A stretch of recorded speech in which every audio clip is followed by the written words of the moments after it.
Welcome everybody to this live taping of the latest episode in our Future of series with the Radical Futures Tasmeem 2022. Today's topic is Future of the Arabic Language. We are joined by two amazing professors, Dr. Enam Al-Wer and Dr. Bilal Orfali.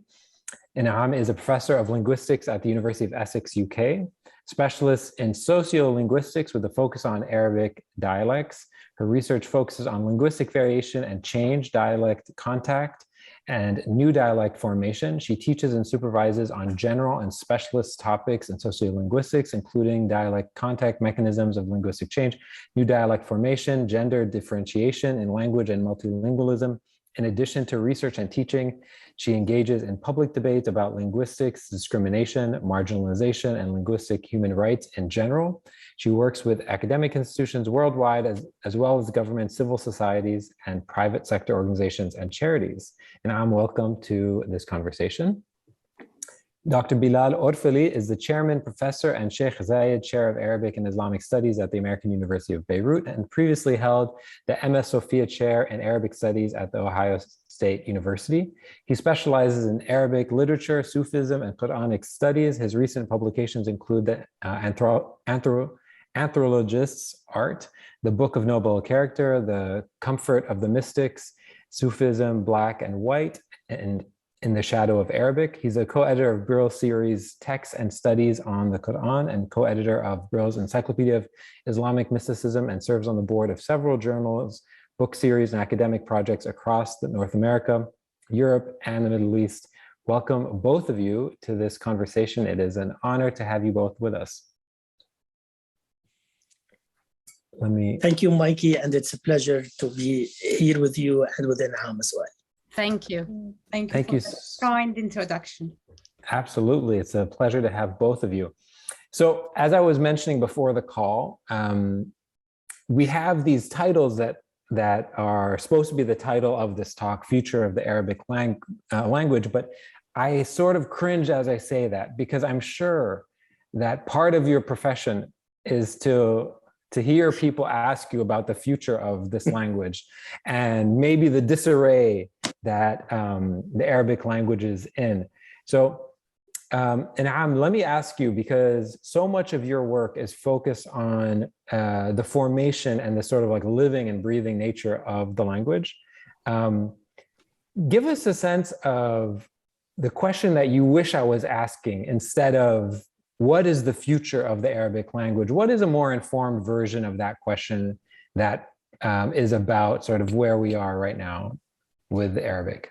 Yeah, where we are right now is a very good starter, in fact. I mean, Arabic, like all languages, varies a lot and changes all the time. But what we also have to really be discussing are problems that we find all over the Arab world. Wherever Arabic is spoken as the major language, there are serious problems, I think, that are to do with how the language is seen and how variation in the language is appreciated or otherwise not appreciated, and how we see Arabic as a language in relation to the tens of other languages that are also spoken in Arabic-speaking societies. So I would discuss issues relating to Arabic from these perspectives, so that we get to really what matters. I mean, the future of the Arabic language is not only a huge title, but I think is a non-starter. I mean, what do you say about the future of any language? Not much. So discussing linguistic issues, discussing linguistic problems, so problems that involve Arabic as a language, as a living language in the lives of its native speakers, is probably a good starter. And that is to do with the future of Arabic, I think. So can you give us a sense of a working definition before I go to Bilal? Can you give us somewhat of a sense of some of the phrases that I read during your bio? When I talk about things like linguistic formation or dialect formation. Can you give us a little bit of a background about what that really means, and some of the work that you're doing in Jordan, but also regionally? Okay, I mean, there are dialects, there are traditional dialects of Arabic that have existed for millennia. And there are dialects that have been formed much more recently. In fact, the dialects that have been formed recently or are in the process of formation can give us a very good idea of how those dialects that are well established and have very long history, well rooted in history, how they were formed in the first place. So if I just give you an example of my work in Jordan, for instance, my most recent project, exactly that, the emerging dialect of Amman. So Amman, for instance, never really had a traditional dialect of Arabic, and I specify of Arabic, and simply because it did not have a native population for long enough for a dialect to be formed. Amman, obviously, as you can see, is a very ancient location. I mean, its history goes back to at least 8,000 years, but really, as an Arabic-speaking city, its history is very modern. It only grew as an urban center at the turn of the 20th century. And its population, so those who became associated with the city as native inhabitants to begin with, and now the city also has some kind of a regional identity, they all came from somewhere else. So from surrounding villages and cities, as well as from outside Jordan, most importantly from Palestine. In the early years, from Lebanon, Syria, and Palestine, and later on much more from Palestine. So this mixture of dialects that arrived with their native speakers met for the first time in the same social context. Of course, contact between these dialects was never absent. So Jordanian and Palestinian, or Jordanian and Syrian, Jordanian Lebanese dialects have always been in contact. But the novel aspect of the Amman situation is that together these people came to form a community. And alongside this formation of the community, the formation of a new dialect. And this dialect itself has become the linguistic center of Jordan. So up until then, Jordan really didn't have a linguistic center. So how this process happened is exactly what my project tried to understand.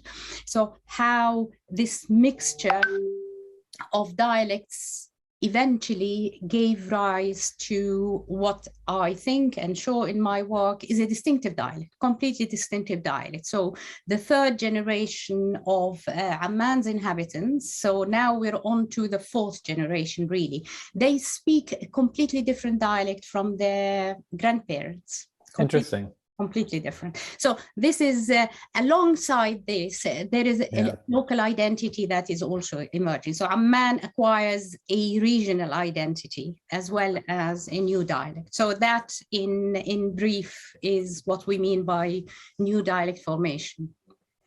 Interesting. So I want to pull Bilal into the conversation.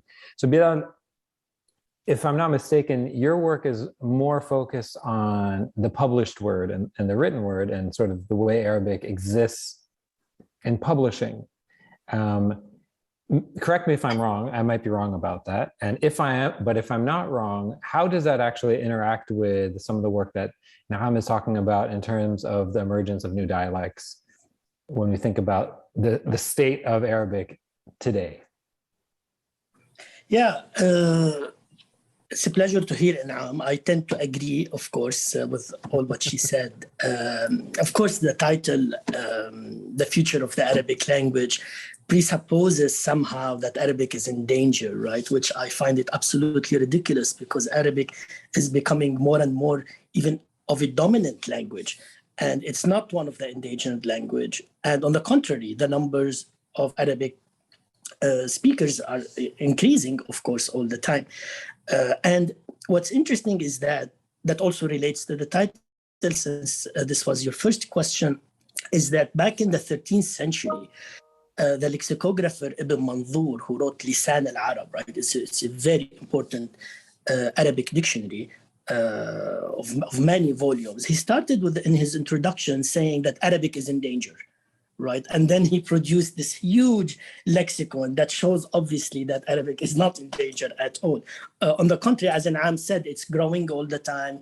But probably the right question for me and for what I do is how to probably celebrate Arabic literature, the proper way of doing this, proper way, for example, to celebrate the Arabic heritage, or probably the future of Arabic industries, right? Yes, I am involved in publishing in many ways. I, of course, as an academic, publish books for promotion, but also things that I really want to write and spread, things that I'm passionate about. I'm also involved in the AUB University Press and in the Center for Arabic Language at NYU, in Abu Dhabi, and the Library of Arabic Literature of NYU Abu Dhabi. So I'm involved in several, if you want, projects related to publishing.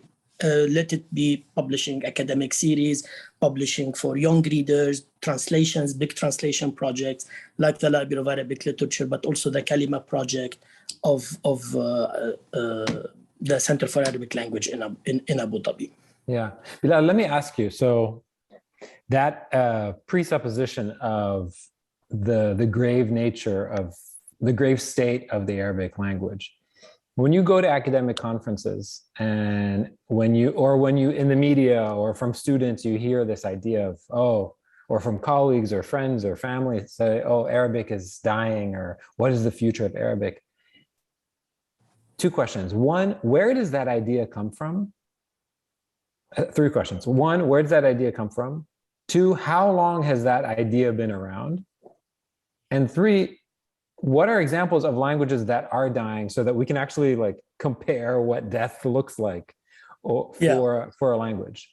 That's a very interesting question, Mikey. The idea is very old, right? The idea is that Arabic is the language of the Quran. We have to preserve it, right? And early from the second Islamic century, you find these deviations, of course, because a lot of converts started adopting Arabic as a lingua franca, started writing in it. And of course, they're not native speakers of Arabic. Arabic will change, right? So the idea is that Arabic is the language of the Quran. We have to preserve it, right? And as Enam said, this is not the case, because language is a human being, is a living being, is a living entity that keeps changing, keeps incorporating. And you don't want to preserve it, right? It's you'll kill it this way. And Arabic will always resist this preservation, will keep changing. Now, this comes from people say, for example, okay, I'm sure some people will say, oh, you're talking about the future of the Arabic language using English. This is kind of ironic, and that's not a good future for the Arabic language, right?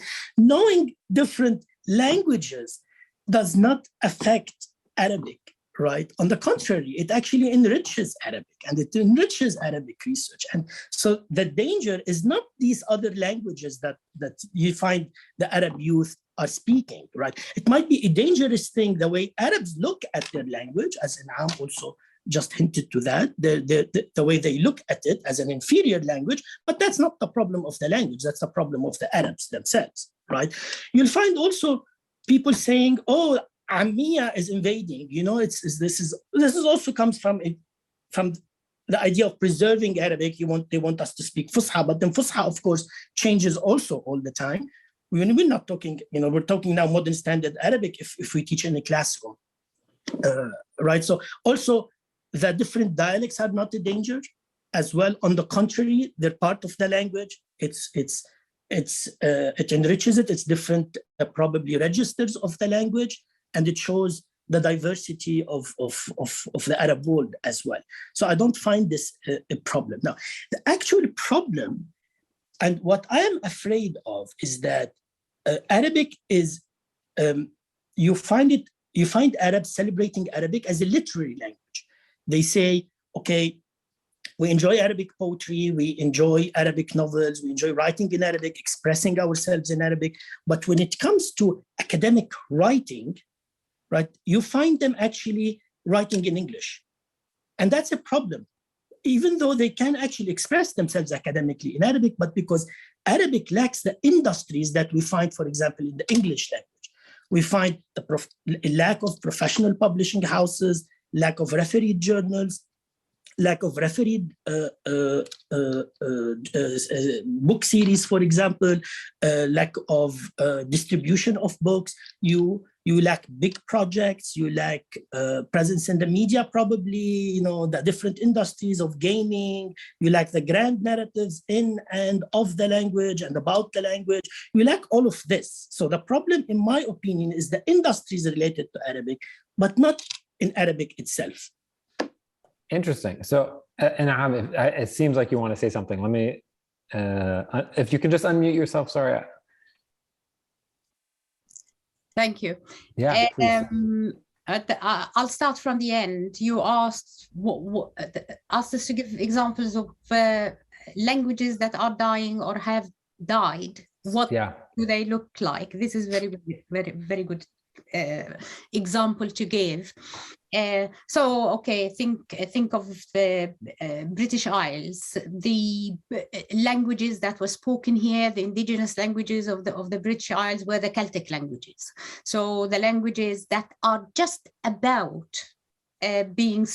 still being spoken in Scotland, in parts of Scotland, and in Ireland, north and south, in the Republic of Ireland, are languages that are seriously endangered. So we're talking about a language that used to be the mother tongue of a group of people, and over the time, because of the domination of another language, they were compelled to shift their language and adopt English in this case. So in the case of Scottish Gaelic, for instance, there's only probably about 100,000 native speakers left. There are hundreds of languages that have completely disappeared off the face of the earth as a result of the colonization, basically, of the southern hemisphere and in North America and elsewhere. So there are languages that are endangered, and the European Union is trying to save them. So there is, for instance, a very important variety of Arabic that is spoken natively in Cyprus, Maronite Arabic. This is endangered, and people are trying to save it. So we tend to think, as linguists, of languages that have less than 100,000 native speakers as languages that are threatened, especially if they are in contact, have to share space with a dominant language like English, for instance, or Arabic, or any other language. Okay, so that's just an idea about what we mean by languages dying or being shifted. Just back to Arabic, I mean, the very good question is where this idea came from. I think the idea comes from the myth. It comes from a myth that is still alive. When we say Arabic, people tend to think of one variety of Arabic. So what they mean by Arabic is classical Arabic. And classical Arabic, of course, is a language that is not spoken natively, is not transmitted naturally from parent to child. This is normal. It was codified back in the 8th century. And became a standard language. And since those days, we haven't even re-standardized Arabic. So if do they mean, and can I just interrupt you? Do they mean MSA or do they mean classical Arabic? Classical Arabic. But even MSA, even modern standard Arabic, is not a native language, of course. It is a language that you learn if you have formal education. If you don't have formal instruction, you do not learn it. As simple as that. So when people talk about Arabic is suffering because they see that people find it difficult to hold a conversation in what they think is the only Arabic, namely classical Arabic, then of course, that's where the myth comes from. So enlightenment on the linguistic situation, the real linguistic situation in the Arabic-speaking communities might achieve something. For instance, when we talk about Arabic, we have to include, like Bilal alluded to that, all forms of Arabic are Arabic. Egyptian Arabic is Arabic, Jordanian Arabic is Arabic, Lebanese Arabic is Arabic. These are varieties of Arabic, and we now know they are older. These forms of Arabic we have evidence of these that goes back to perhaps the 2nd or 3rd century BC. So if we're talking about classical Arabic, we have evidence from about the 4th century. The best representation perhaps is the poetry, the Quran. But we have inscriptions of Arabic that go back 6 centuries earlier.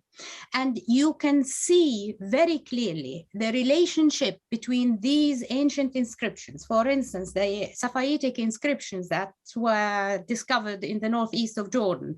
These are considered now to be the oldest forms of Arabic. If you look at the grammar of this language that the inscriptions was written in, you see very clearly the relationship between the dialects spoken in the region and this language. So very clearly, the dialects, for instance, that are spoken nowadays in Jordan, Syria, Lebanon, Palestine, are the descendants of this form of Arabic that precedes the language of the Quran as we have it in the Quran by some 6 centuries at least.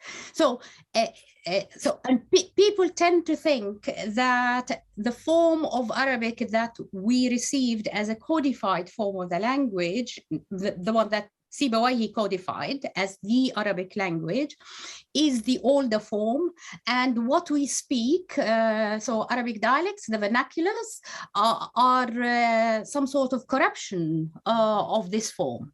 So enlightenment on these issues in the Arab world, I think, can lead to something good. Firstly, it can achieve, it can make people relax a little bit. And once they relax and think logically about Arabic as being one of the world's languages, it is not better or worse than any other language. It is variable exactly in the same way that other languages are variable. Exactly what this variety that we call standard Arabic is, what its history is, this sort of awareness, education, if you like, will, I think, will produce, might result in enlightenment, and from there some interest, some real interest in using Arabic. So Bilal, I see you nodding along. I have some questions. If you want to respond, please do. If not, I have questions about this specifically. I just love what now you're just saying preach, right? snapping along. We're on the same wave, basically. I can, of course, add a lot to this, but let me ask you about this specifically, Bilal, and then we can sort of go back and forth. So let's envision some future where this enlightenment occurs, and the anxiety, the collective anxiety, is dispensed, and the panic is gone, and we realize, wow, we have all these dialects and registers that are living, breathing languages, and this is the nature of language, and there's no need to panic. What does that fill in the rest of the picture for me? What does that actually look like if this enlightenment happens, do we see peer-reviewed journals in Jordanian, peer-reviewed journals about radiology in Jordanian dialect, or am I missing the vision completely? Yeah, this will take some time, right? Yeah. But let's imagine a bright future for the Arabic. As that's a beautiful question, actually. Let's be futuristic, and I think we will get there, right? Right now, I see that there are huge projects happening, specifically in the Gulf region, in Qatar, in Saudi Arabia, in Abu Dhabi, in Dubai. There. Big institutions with big funding projects there. I see, yes, refereed journals in Arabic, refereed series. I see people applying for promotion at universities, having published their scholarship in Arabic without being apologetic about it, right? But I also find Arabic being taught in Western universities as well, at least Arabic language, right? Or Arabic literature is taught in Arabic, which we find, in German literature, for example. You have Yale in the poster, right? Go to the German department at Yale, go to the French department at Yale. You'll find all the students are required to write their papers in German and in French literature and German literature at Yale. But when it comes to Arabic right now, they study it in English, they write in English, and they just read the primary texts in Arabic. So in a bright future for the Arabic language, you'll see professors talking in Arabic in these Western institutions at ease, but they're also very fluent in English and other languages as well. I find, for example, my nephews playing games, PlayStation games in Arabic with Arabic narratives. I find it in the media. I find it in artificial intelligence, for example. Let me ask you a question. I'm going to asking for a friend. Okay, this is a personal example of mine, and it may be a stupid question, but I think it's a stupid question worth asking. In this bright future, one of the things that I'm always interested to hearing smart people talk about is, what does it look like if these dialects are never codified? So, for example, when we were making the Arabic logo for Afikra, which I'll pull up, right? There was a question about how to spell this properly, quote unquote, properly. How are we going to spell Afikra in a way that everyone would understand? And we started taking a poll online, on Facebook. We did a poll. Should there be a space between the ayn, after the ayn, or not? Or is this the right thing? Is this the wrong thing? So what does that sort of look like in this idealized world, and what process have other languages, and feel free to jump in as well, what process have other languages gone through when dialects have been codified? Oh, okay. I mean, really what I said earlier doesn't necessarily mean codifying the dialects. There is a happy medium. I mean, codifying and adopting the dialects at the moment will not succeed, in my opinion. What will succeed, or at least has a better chance of succeeding, is re-standardizing Arabic. So all these uses that Bilal is talking about, so children playing computer games and all of the discussions that you see on social media, I think it's fabulous that there is some sort of vernacularization in the sense of Arabic speakers are reclaiming Arabic. They are putting it to new usages, and I like that very much. I like it. I think that is where the future of Arabic lies. Now, alongside that, what academics need to do, what the step that they have to take, and courageously, not shy away from this, is to stop orthodoxy, to stop language guardians in their place. It is academics, it is linguists who should be at the forefront of any linguistic policy, of any linguistic reform, not orthodoxy.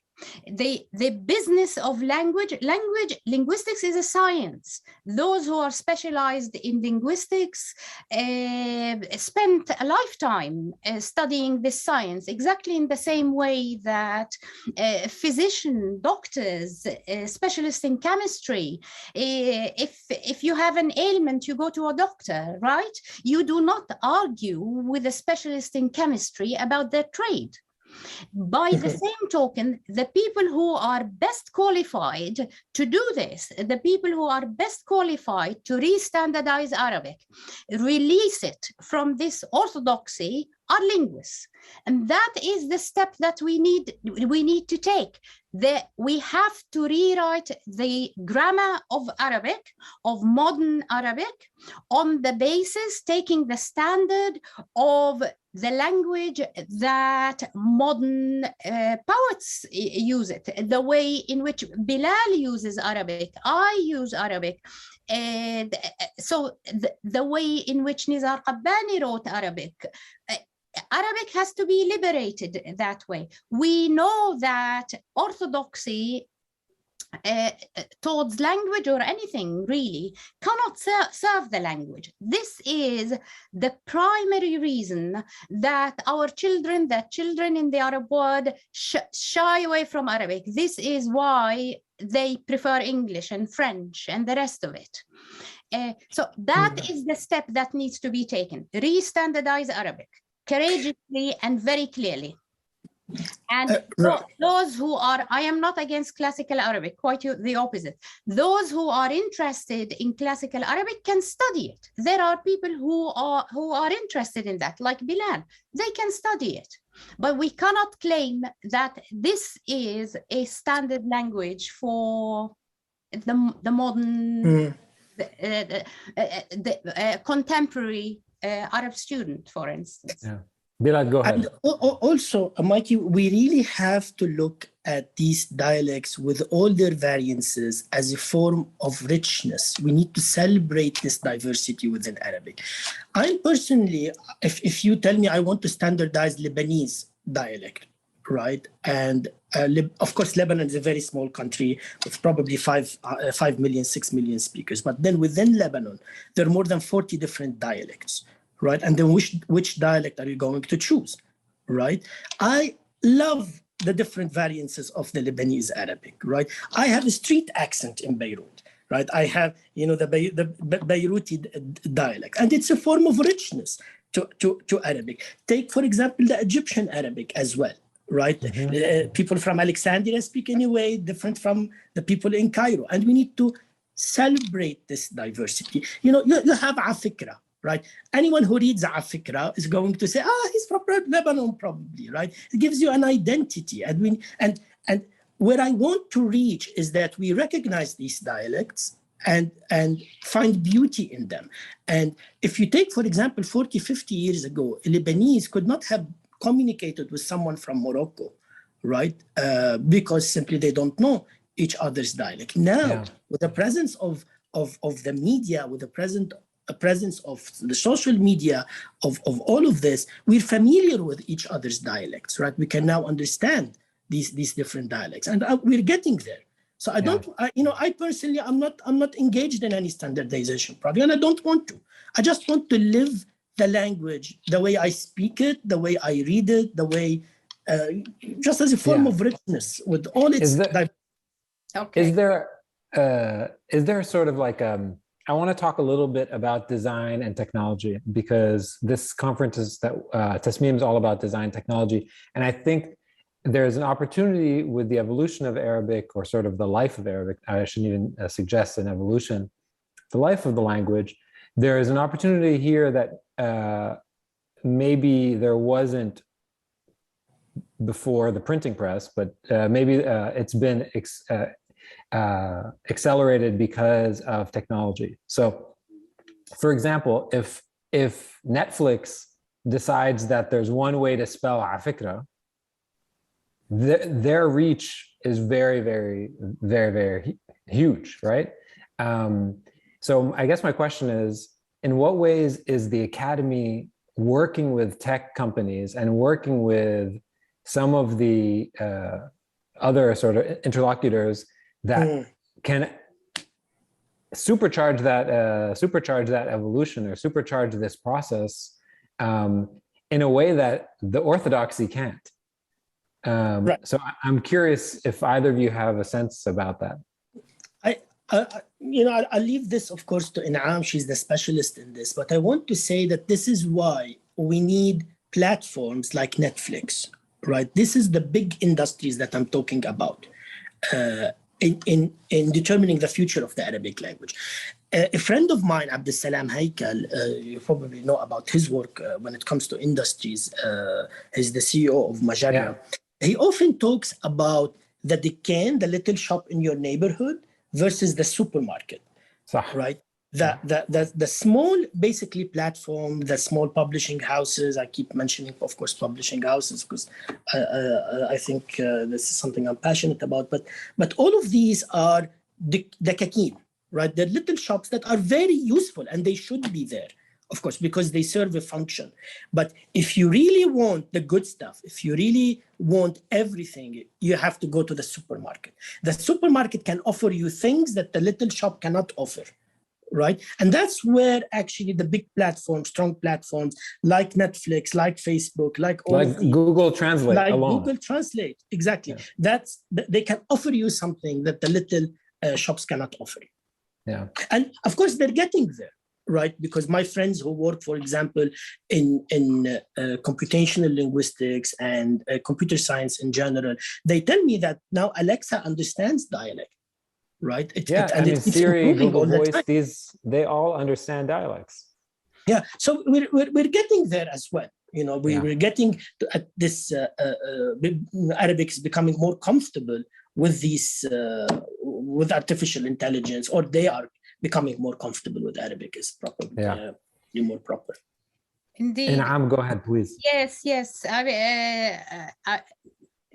Serious advancements have been achieved at that front. Nizar Habash is the specialist in that.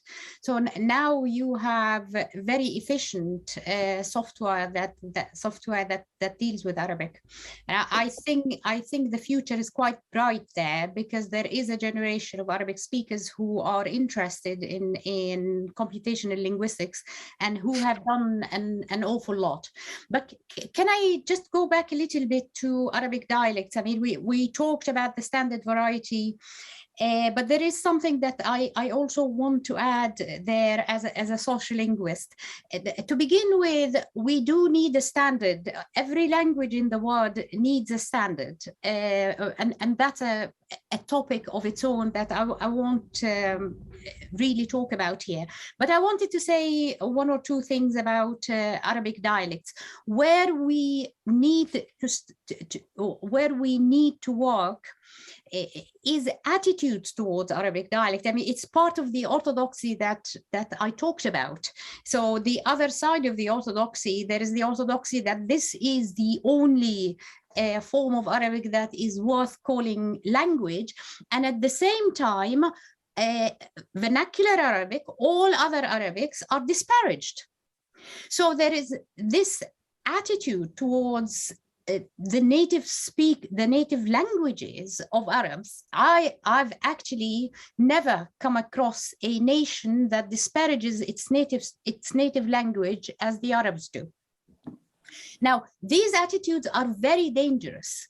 And if you look at them at the local level, within each locality, you can identify the dangers when it comes to elitism within the same community. So in addition to all dialects officially being disparaged, within each dialect, you tend to find that certain dialects are disparaged, and their speakers are thought of as being backward. So think of your own communities. Bilal, think of your own community. I invite everyone, those of you who come from an Arabic-speaking community, to think of linguistic discrimination within their community. Now, if you discriminate against a certain dialect, what you're doing really is discriminate and marginalize the native speakers of that dialect. So there is an awful lot of work to be done there. Thank you. I'll stop here. Yeah, no, this is fantastic. Okay, I don't think we're going to have time to do all of the quick Q&A. What I'm going to do is read all 4 of them, and each of you can pick one to answer. So what are you reading right now? Who would you love to shadow for a day? What do people most misunderstand about your work? And who inspires you outside of your profession? Bilal, I'll ask you to pick one and you can answer it, and then we'll move on to the Enam, and then we'll move on to the questions from the audience. Sure. What I'm reading right now, I just finished Clara and the Sun by Kazuo Ishiguro. It's his latest novel. He's, of course, a Nobel Prize winner, and this is his latest novel after, I think, 10 years of not writing anything. And what I'm reading right now is this, آخر الملائكة, Fadl Al-Azzawi, and a friend of mine recommended it, basically. He's Iraqi author in Berlin. Thank you so much. Enam, what about you? Okay, outside your profession, whose work inspires you? I am always inspired by farmers, peasants, people who grow things, who produce things from the land. And these are the people I would like to shadow, actually, at the same time. Can I ask you, is there a specific location that you have in your mind's eye when you think about farmers? Well, naturally, I think of my homeland. I think of Jordan, but I farm anywhere I am. I am a very keen gardener. Wonderful. Wonderful. Okay, we're going to move on to the questions. We have a bunch of questions. We have Mariana to start, and then Munir and Stephen, and then hopefully we'll get to some more. Okay, I will ask the question. The question is, in your opinion, if we introduce teaching spoken dialects of Arabic to school curriculums, possibly in written form too, where would this take the language? I'll leave it to one of you to try to answer that. Look, Mikey, this is, of course, a very controversial question when it comes to Arabic as a foreign language, right? Should we teach dialects? Do we teach dialects with the Fusha or separately? Do we have separate courses? But even for native speakers, do we teach curriculum and literature in colloquial or not, and etc.? I find it to be actually not very useful because it's limiting. If you teach them, of course, the dialect, you're limiting them from accessing the heritage and beautiful things in Fusha as well. And if you only teach Fusha, of course, you're also preventing them from appreciating the dialect. But maybe if we revive our teaching methods, right? Let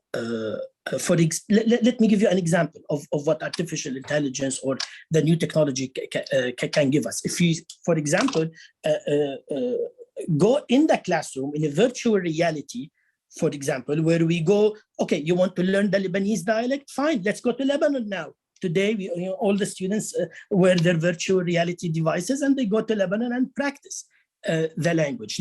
In our Fusha classes, for example, I teach in Fusha, modern standard Arabic, and I insist on this. But then also, when students get angry, when we enter into a debate, they find it funny also to comment in colloquial, entering into a colloquial, going back to Fusha. We do it all the time. It's a jump between the different registers, because it also serves a function when you speak in the register and jump into another. So why limit ourselves in the classroom if we have the means and the methodologically and pedagogically to actually teach both in the classroom? But that's where the challenge should be, right? We should revise basically our teaching methods to incorporate them. Interesting. Okay, great. And can I move on to the next question, or is there? Yes, move on. Okay, let's move on to the next question, which comes from Munir. Munir, if you want to unmute yourself, you can go ahead. Yes, I wanted to highlight, Dr. Bilal highlighted this point about the shortage in teaching Arabic. So basically, my question is about, is there a shortage in the standardization of Arabic in the MSA, or the shortage is in the teaching exactly? Because if we look back and we see that the declining interest in Arabic might be, is the reason is due to the development of MSA, where the youth are now preferring foreign languages or the local dialects? Yeah. Very interesting, Munir. You're right. The problem is with the content, right? Let me you look at any university in the Arab world, look at the Arabic offerings and then look at the English offerings, right? In the English department, they would take cinema, different types of English, right? They different themes, different genres. They discover their sexuality. They discover gender studies. They discover colonialism, anti-colonialism, all of this, right? And then go to the Arabic offerings in any Arab universities, and you'll see the disaster there. But if we start offering interesting content in modern standard Arabic and in Arabic, right, you'll find, if you discover yourself and your identity and your sexuality and this, just discover the world around you in Arabic, people will find it very interesting. Amazing. Enam, go ahead if you'd like to comment. I want to ask Bilal, to you, what is the difference between classical Arabic and modern standard Arabic? Well, that becomes a complicated question, right? Whether, but there is classical Arabic is also a number of different languages as well. There is Quranic Arabic, for example, that everyone would agree that it's classical, but then there is, of course, Sibawayhi, which is not necessarily Quranic Arabic, right? There are different classical Arabic schools as well. So the diversity was always there. Look at, for example, the Kufan school in the 2nd, 3rd century, and the Basran school, and the Andalusi school, and then the Baghdadi school, etc. And they're all classical Arabic, right? In a way, even pre-Islamic, at pre-Islamic times, the people talk about this literary coining, right, as being not anyone's language. Actually, the Quran, right, is a dialect, and actually it borrows from other dialects, like the Nabr, the Hamza is actually not Quraysh's dialect; it's Tamim's dialect, right? Yeah. So and all of this is classical Arabic. Yeah. So. Yeah, I asked the question as a pretext, really, to what I wanted to say. I mean, several people take comfort in the term modern standard Arabic, that we have this new type of what looks like standardized form of Arabic, and naturally standardized, which I like, which is nice, and I agree with, okay? And it is used in the media, and people seem to understand it readily, and more importantly, they seem to use it, speak it with ease, with some sort of intuition, which is very nice. All of this is very nice. The problem is that, and that's the orthodoxy that I'm talking about, where that we have, it is an obligation on us to try and change. The orthodoxy does not admit this form of Arabic into our schools, and that's what I meant by re-standardizing Arabic. So the child still goes to school and is being taught a form of the language, not the language that we take comfort in when we hear, for instance, TV reporters using. That's not the language that they admit. In fact, they look at that as corrupt as well. Yeah, because also, and part of the problem is that in our schools, we focus too much on grammar, right? I know how I studied. I majored in math as an undergrad, right? And I was not good in Arabic in school. And then I discovered Arabic later in life, right? Because the way they teach Arabic is this monster. You have to memorize 12, akhawat kana, and they're 12 by the way, but in fact you only use 1 or 2, for example. But you have to memorize mafati'a, mabariha, mamfakka, etc. You have to memorize adawat al-nasab, adawat al-jazm, but how to use them, they actually don't teach you how to do this, right? And that's how you actually kill the language. So if we teach modern standard Arabic through skills, through language skills, through reading, through expressing yourself, through listening, through dialogues, through anything that's actually alive and that's real, right? And that's where actually you will find a change in the attitude towards the language. Let me ask you both a question before we move on. This is a question I've been dying to ask, and you just set it up perfectly, Bilal. What percentage, if you were to guess, what percentage of Arabic speakers would describe themselves as quote unquote being good at Arabic? Bilal just said, I was not good at Arabic. Presumably you were fluent and you spoke to everyone in your life. Of course. So, and I used to be a reader in the language. Well, it depends on what you mean by Arabic. I am perfect in Arabic. I am a native speaker of Arabic, and no one can dare tell me that I make mistakes in Arabic, because this is my mother tongue. And what I am referring to here is the language that I learned from my parents. That is my Arabic. I do not make mistakes in that. I speak perfectly. I am competent in the language that they taught me in school, and that is classical Arabic or al-Fusha. And competent as can be. See, Mikey, I refuse the question, right? I refuse it from any student of mine. If they come to me and say, I'm not good in Arabic, right? No English speaker would go to an English school and say, you know, I'm not good in English. Well, you know who would actually? I'll tell you who would. Because I used to be a public school teacher. The immigrants, probably. No, not the immigrants. I mean, yes, but I'm saying I used to be a public school teacher in New Orleans in the 9th Ward. And it's a impoverished community, African-American community, that has been told that they don't speak English well. Yes. But they live exclusively in English. So they clearly speak in English.